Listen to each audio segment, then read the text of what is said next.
My wish for Tawonga for the next 100 years is just that it continues to be a sanctuary, that it continues to thrive, that it continues to be a place that puts children first.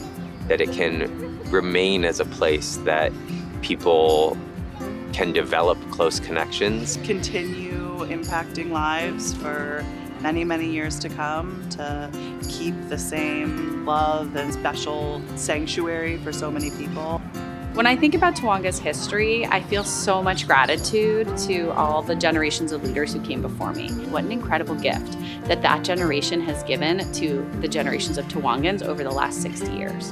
Camp Tawonga plays a really important role historically within the Jewish community. In the 1920s and 30s, when it was founded, it was a place for poor Jewish boys and then eventually girls to come and get into nature. In the 1970s, it played a different role because the affluence of the Jewish community grew. And that has continued through present day. In the late 1950s, all those kids who went to Tawonga back in the 1940s really wanted to create that kind of experience for their children. And that was the founding of the modern Camp Tawonga. We were born and bred Tawongans. Our grandfather was a camper here as a young boy and then came here until the war, and when everything stopped and he had to be shipped out. Camp Tawonga was a tradition in the making in the 30s, and it went up through about 1942 when we no longer had counselors because they were all going in the Army and Navy and Marines. We had to close the camp in 42. When he came back, he and a group of other Tawongans were responsible for founding this location. So our aunts and uncles went here, my parents, we went here, and now they are here. Camp in the 60s was just one of the most wonderful, magical places to be. I think a lot of kids felt that way. The sense of warmth and love and the soul of the camp is still so much the same today as it was back then. Big Brother and the Holding Company and Janis Joplin came up to camp to perform. We had famous performers, Melissa Etheridge, Sweet Honey in the Rock, a lot of pretty famous comics at the time. Music is definitely one of the lifebloods of camp. It's a force that unifies people in a way that people don't even realize how unifying it is. It just works. I was on the board of Tawonga for about 10 years. I think the key accomplishment was hiring Judy Edelson, who in turn hired Ken. I think the combination was outstanding, and Ken went on to really have a great effect on the future of the camp. I was the executive director from December 1st, 1976 until February 1st, 1984. I started with Ken and I both coming from Camp JCA in Los Angeles. He was my assistant director until I left. Then he brought what we had brought together and added his own philosophy and trademark to that. There was a tremendous amount of energy in the community about Camp Tawonga at that time. Judy and I would look at the registrations every week and give each other high fives. Ken was a visionary. The first great accomplishment, I think, was creating the canon of ethics. A handful of simple statements like, I am the professional and the children always come first, that would guide a staff person through their decision making, as opposed to, let's see, does this break any rules if I do this? You know, I don't like that way of thinking. Hearing everybody say these ethics and the way that we're supposed to be treating each other and the way that we're expected to be treating participants as well is just really powerful to hear all of our voices together, and then to hear people who have been here before or who haven't stepping up and giving examples of what that means. The counselors are great role models for us. They're always pointing us in the right direction and telling us what we can maybe do better. I really hope I do turn out like them because they're really amazing.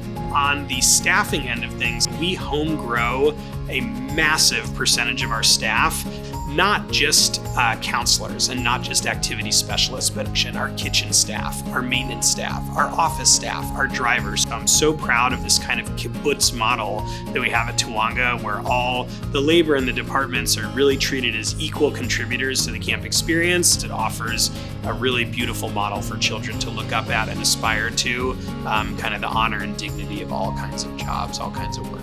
But it's also about what is it like to belong to a group and what does it require of you to belong to a group. And I love this intentional community about being and belonging, being in community. Tawonga's family, Tawonga's home. On the communal aspect of Tawonga that brings kids together in an environment that not just introduces them, but involves them in Jewish activities. It is simply making them participants in Judaism. I really like how you learn prayers and you learn songs, and maybe you'll learn a little bit about history, but they make it super engaging and super fun and in ways that you'll remember it. I think Tawonga has instilled in me a real connection to Judaism in a way that I've carried it with me into my life from being a young adult into in early 20s, 30s, and now into my family. As Tawonga turns 100, we are going from strength to strength. The values have stayed the same, the culture, the staff canon of ethics, we still sing the same songs, we still sing the same prayers at Torah service or do the same dances on a Friday night. The culture has stayed the same even as the world around us has changed so much.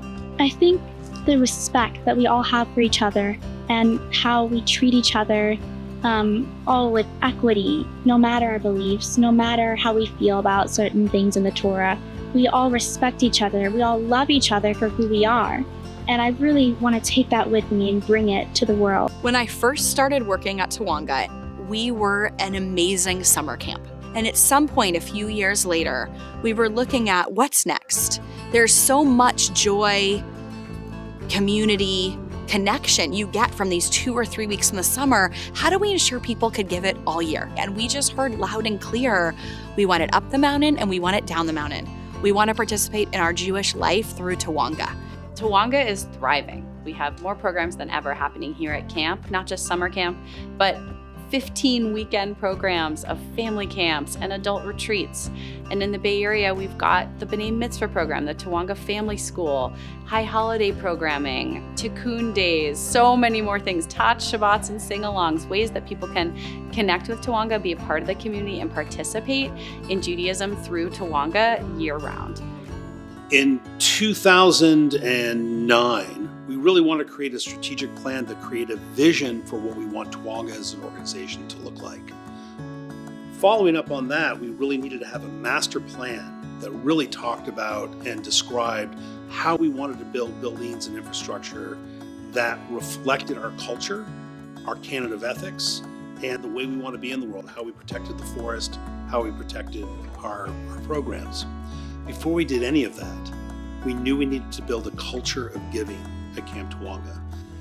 And the result is in 2025, we're going to see the completion of the most extraordinary building projects we've ever seen on the land at Camp Tawonga. We invested $18 million in a capital campaign here at camp to build new cabins, to expand the dining hall, to underground the electrical wires, to add a garden kitchen, a solar array, a new health center, a new central bathhouse. And yet, we've maintained that rustic look and feel that people love and treasure. And so it still looks the same. It still feels like Tawonga. I'm so proud of so much that Tawonga has achieved in the past 100 years. Tawonga has really been a model for inclusion. It's been a model for what it looks like to center the experience on kids that are centered nowhere else. And we've become a model for other camps to follow. We were the first Jewish camp in the country to pioneer all gender cabins. And I'm really proud of this. What I saw is that when you really meet the needs of kids and when you help people feel safe and comfortable in their identity, just feeling like they feel free to be their true best selves, then everything after that becomes easy. Keshet in Hebrew means rainbow. And I thought we could do a gay family weekend. And so we started Keshet Camp, and that's what happened. I've seen it grow from these 15 families to 70 families with a waiting list. It's one of the things I learned when I was at Tawonga is that you make the best decisions when you do what's right, even when it's not popular. And Tawonga has always done what's right, and it's what makes them a leader. The leadership at Tawonga has always been very good at listening to staff, listening to campers, listening to campers' families about what was needed, what was wanted, what was desired, along with the caveat of, well, this is who we are, and this is what we stand for. Ken Kramer's got the idea of starting a Peacemakers weekend. We provided a space for people to come together. They figured out how to fly Palestinians in to join us. It was a very powerful weekend. They engaged a lot of local activists, Palestinian and Jewish activists who cared about the peace process. We're not trying to come up with a political platform. What we are trying to do is bring people together who do not have the opportunities to know each other as real-life human beings, and put them in an environment where they can get to know each other on a really deep and trusting level. When I think about the role that Tawonga plays today, its importance is only greater than it was a year ago, or 10 years ago, or 30 years ago. And I say that because the world has become much, much more complicated. First and foremost, kids who come as campers, summer staff who come to work, young adults, and then families who are involved need places of respite, places of repose, places of community, places of caring. It's hard to overstate Tawonga's impact on who I am as a person. I think my years at Tawonga deeply shaped who I am. I would not be the same person without this community and without the role models that I found here. It's hard to impart the feeling of Tawonga. You know, when you're on the buses and you're rolling down the hill to camp, it's pure joy.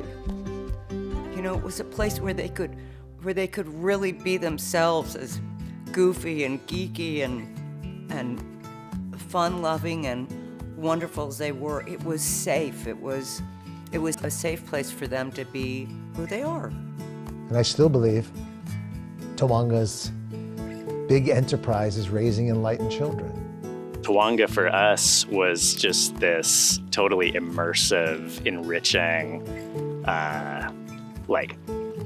pressure cooker for our love for each other and our sense of connection, and doing that in nature and doing that in a big, vital community, doing that Jewishly, was something that we just took with us down the mountain every summer.